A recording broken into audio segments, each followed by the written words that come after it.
Carolyn Kiefer, Castle Rock Township. Tract has some information on its website about the housing prices and how the data center doesn't really affect them. And if you look at their white pages, there's some studies that are on there, which they have referenced the housing prices in Northern Virginia, which, by the way, have a much smaller data centers than the one proposed in Farmington. The largest one operating there that I found was less than half of the size that's proposed in Farmington. So not really comparing apples to apples. They referenced the study, the George Mason University study. They only print the part of that serves their purpose. I am interested in the housing prices that are near the data center, like less than 1.5 miles. The data from that study, it's there, but you have to look for it, and they don't summarize it. The data does not highlight the houses that are near the data center, but that data is there. They do show a drop in the housing prices as you near the data center, especially in single-family homes. If you look at the 2.5 miles towards the data center, the prices crash. That's not discussed. Tract intentionally left that out because it does not serve their purpose. There are many flaws with that study, and they use models. They don't use actual values, which is not the real issue. They leave out things like that really affect housing prices, like swimming pools, outbuildings, and condition of homes. And the study goes 20 miles out. Does anybody really think that a house in Burnsville is going to be affected by this data center? That's what they say, 20 miles out. It's really ludicrous. And they ignore the data 2.5 miles out down to the data center, and you see the drop. Then I always taught my students in school, look at the source. When you evaluate data, look at the source. Where does the source come from? George Mason University received a $37 million donation for AI and machine learning. Could the interpretation of the data be biased? Always follow the money trail. Always look at the data, not just the summaries, especially when they're not peer-reviewed. There's a lot of information in the study that indicates homes near a small data center have loss. The data center, data was intentionally left off by the Tract website. What do you think the result would be if we had a data center 9 times the size of the average one in the study? You would need to find a operating data center the size of the one proposed in Farmington with homes on the fence line. I can't find one. The mayor can't find one. If there's one operating, I'm open. I'd like to hear about it. So it's hard to find study because that means we're just guinea pigs because there's nothing like it out there. The other study that Tract looks at, they're looking at the entire zip code. Really, do you think at the other end of the zip code are affected by the data center? But if you look closely and you get the actual paper, you'll see 2 miles out, you'll see that it starts to have impact, but they don't get any closer than 2 miles. And many of the studies I looked at from real estate companies, you have to get a little bit closer to see the study. So they're not really addressing the issue at all. Because I don't think that houses 5, 10, 15, 20 miles out, especially data centers that are less than 10% of the one proposed in Farmington, will be affected. What Tract fails to show you on the website is that the data, I went through that part. Residents living very near to a hyperdense data center will suffer a significant loss in their home value. I am told by the city that they will not be compensated. They may not be able to sell because they are underwater in their mortgage after a significant home drop. These homes will not show up in any studies because they didn't sell. The people who live near the proposed data center will be guinea pigs because we don't know what's going to happen. Nothing of this size exists near residential homes. So if Tract is willing to twist this data on home values, what else are they manipulating? This is not what a good neighbor would do. How do they know even the end user will, what the end user will do if we don't know who the end user is? And once the property is sold, Tract is out, the city is out, and we're dealing with some unknown. What are they hiding by hiding the end user? Many environmental questions that I ask cannot be answered because we do not know who the end user is.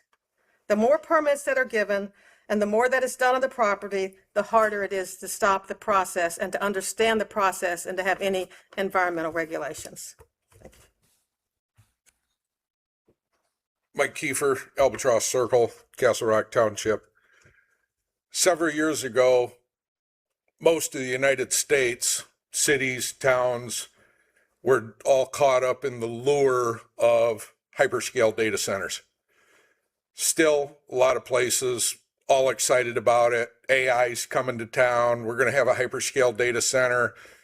Cities, states rolling out the red carpet, giving them tax breaks. Minnesota, one of them, 37-year tax breaks for purchase and use of data center equipment. That had nothing to do with you folks, but it had to do with the state of Minnesota. So what happens? All the developers, all the data center folks all flock to these states, scanning, searching for rural properties where they could use the water, they can use the electricity, they can find a plot of land that's semi-flat, maybe was agricultural, and come into the town and say, hey, we're going to bring you a lot of tax base, we're going to bring you a lot of money, it's all going to be a great thing, we're going to get money for your schools and your students. And everybody jumped on the bandwagon. They're like, yay, we're going to have a data center, we're going to get 3 data centers, we're going to get 5 data centers, we're going to get hyperscale data centers. Well, what's happened in the past 6 months? People are starting to look at these data centers, especially the hyperscalers. Residents that live near it doing the research that the government didn't do, finding out that there's problems with this. There's toxic water being produced. What are we going to do with the industrial wastewater? What are we going to do when the wells are impaired by the people that live near there? How are we going to handle the diesel fumes from the generators that are so-called backup generators? But at most data centers, they're not used as backup generators running 6 minutes a month. They run half of the bank of the diesel generators for most of the month. So all of that was sold a bill of goods, that this is going to be a wonderful thing, is now being looked at, and they're saying, whoa, wait a minute, we better put the brakes on this. We might need to impose some moratoriums. We might need to look at this in a little more detail, have somebody look at the environmental impacts that this is going to have, which nobody's done, nobody's going to do, nobody is slated to do. And we're all just looking at it going, hey, rah, rah, look at it. We're going to get some tax money. Who cares about polluting the Minnesota Mississippi River? Who cares about polluting the groundwater? Who cares about everybody's wells? Well, the residents care about that. The people that live near them care a lot about that. And they've been making a lot of noise, not just here, but across the country, trying to wake up government officials and say, hey, do you guys actually know what you're doing? And when the city officials are asked pertinent questions like what's happening with the toxic industrial wastewater, everybody gets to run around. I don't know what's happening with it. Somebody's going to take care of it. EPA will take care of it. Somebody will take care of it. No, nobody's taking care of it. And now they're looking at it and going, oh, yeah, you guys are right. We better do something about this. So who has looked at it a little bit more seriously and said we better put the brakes on hyperscale data centers? Minneapolis, 1-year moratorium. They're not having any hyperscales put in for at least a year because they want to look at the environmental impacts. St. Paul is looking at it. Same thing, 1-year moratorium. Egan, 1-year moratorium. Apple Valley, Lakeville. All of this has happened in the past few months. So now locally, cities are looking at this saying we need to put the brakes on this stuff because these things are having a great impact on the environment and we need to do some studies. So Farmington really doesn't have to do anything except impose a moratorium, put the brakes on the hyperscale data center and prevent an environmental catastrophe from happening, and just wait and see what the studies are. See what Minneapolis comes up with, see what St. Paul comes up with, see what Rosemont comes up with, see what Apple Valley comes up with, see what Lakeville comes up with. If they come up with solutions to the environmental catastrophe, well, let's look at that. You're not bound by rules that you implemented 2 or 3 years ago when you have new data that's coming in from other towns and other cities. So I would just ask, let's put the brakes on this hyperscale thing. Let's wait. Let's see what these other cities come up with for rules, regulations, and discoveries, and look at that and move forward in a smart fashion. Thank you. Thank you. I did want to make an additional comment too, and it is kind of ironic that Mr. Kiefer's comments are very similar to what I wanted to say tonight. I really would encourage council to be aware of what our neighboring cities are up to. I'm probably going to comment more at a future meeting, but a good friend of mine serves on the Lakeville City Council, and they are proposing what I think are really, really good amendments to their city ordinances to include banning hyperscale data centers, large hyperscale data centers. They are proposing setbacks off of County Road 70. I think they noted 500 feet. They have also proposed, I believe, having data centers only to be a single use type building within industrial parks only, and so not a large campus type structure. But the one piece, and I know there's been a tremendous amount of talk about water, about electricity, about environmental hazards, which are all very relevant, and I think are concerns for all of us. But the one piece that doesn't get a lot of attention that is a concern of mine, and I think I've talked to others about as well, is, you know, what happens to these buildings after their useful life cycle is done? The building might be able to stay, you know, in the ground, be structurally sound, be able to handle harsh summers, tornadoes, what have you. But certainly you find this with malls, or, you know, you look at Burnsville Mall, it's a big blighted area. I think City of Burnsville and other communities have been trying to figure out what to do with it for years. I still don't know that they've come up with a plan, but it's an eyesore for the community. And that's a really big concern of mine as it relates to our project that is forthcoming, is what is, you know, if the end user chooses to leave 5, 10, 15, 20 years, there's going to be X amount of buildings, potentially up to 12, that are going to stay there.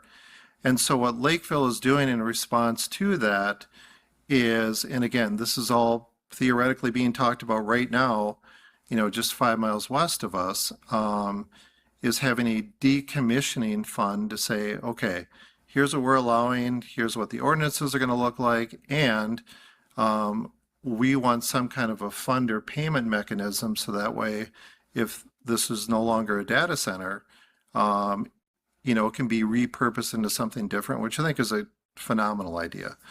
So, you know, as the speaker alluded to, and I just want to separate, this is not a response to your comment because, like the mayor said, we do not respond to comments. But, you know, I think it's noteworthy for all of us to be aware of the fact that Egan, Rosemount, Apple Valley denied a project, and now Lakeville, all of our neighbors have all made really significant activities regarding data center things going on. And, you know, why do I bring this up? I think we as a council and as a staff and as a planning commission, we should welcome and engage a dialogue to say, okay, we have this project. We're not talking about the project that's been approved, okay? My opinion on that project has been very well established. I was opposed to it. I'm still opposed to it. That's not going to change.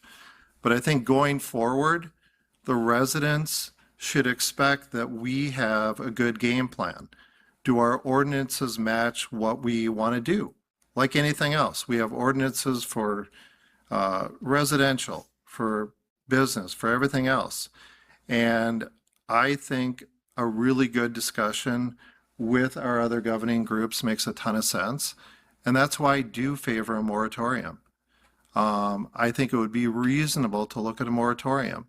And it shouldn't be looked at as a negative, like we're anti-data center, go away. A good moratorium in a city that implements an effective moratorium is saying, look, this issue is coming at us. You know, we don't know everything that we think we should know. We don't know how this is going to impact our groundwater. We don't know what noise impacts are going to be, the light impacts. We know electricity is out of our control. That's governed by Dakota Electric, but it would be useful to get more information. But I think, you know, the council, the planning commission, staff, we should all welcome a robust dialogue to say, okay, let's put a pause in this. It's okay. We don't have a project in the pipeline. We're not shutting down the approved development, but what we are doing is giving ourselves more time to study the issue. And so I know when I maybe brought it up in the past, maybe there's been interpretation, well, there goes Wilson again, he's got his data center agenda, and I really don't. My agenda is the well-being of the community and developing the community right, and getting up every morning knowing, I don't have to worry about a proposal coming to the city because we've already established a framework, a guideline for how we want this stuff to look. And again, I think there's more pressure coming to Farmington, to Cannon Falls, maybe to Hastings and nearby communities, because the other cities around us have said, hold on, we're slowing down the train here. We got to study this. And I think it's, and so I would just encourage my peers to take a look at what Lakeville is up to and what their agenda looks like in terms of what's on their agenda. They may pass it tonight. They may, defer it to another week or two. But I also think it's really noteworthy that Rosemount, and we know the metadata center is going to be opening probably later this summer, fall. I don't know the exact time frame. But for them to put a moratorium on there like they did in April, I think that's really, really big news, especially for industry folks who are like, well, gosh, we got this big metadata center, and they're saying we want to pause it, and they're saying they want to pause it and halt expansion and further development. And I think what they're saying is, as far as I understand what Rosemount is up to, is they're saying we want to get a good sense of what this first project looks like in order to better evaluate what future projects are going to look like. And I think that's really smart. We've got a really smart, talented staff. We have a smart group in front of us here, and we've got a great planning commission. I think we'd be doing ourselves a favor. I think we'd be doing our community a favor to slow down while we have the time, while there's nothing imminent, and say, let's look at all this. What does it look like? How's it going to impact our community? How's it going to impact our relationship with developers and any other constituency groups that we interact with? So that's kind of my big comment for tonight, and hopefully it's taken in the right perspective. It's not to be a, there goes Wilson with his anti-data center. I think we need to have more conversation. I've always felt that way, and I think now is a good opportunity to explore that. Thank you, Steve. Lynn? No comment tonight, thank you. As far as your comments go, I hope I've never given the impression that I don't want to have constant conversation about this topic, moratorium or not. I think that's been the intent of the office hours, and Ms. Kiefer and I have exchanged many conversations over the last few months that are very in-depth, very detail-oriented, and I absolutely want to. I have the same exact fears that you have, and like the hesitations and all the questions that I want answered. And regardless of where we go with this, I do want to have those conversations. So let's have those work sessions. Let's get those things fleshed out. I think you're right on the money for asking for that kind of stuff. And we should be looking at our neighbors and not shying away from seeing how they're going about getting a good idea is a good idea, regardless of who said it and for what purpose. So I hear you.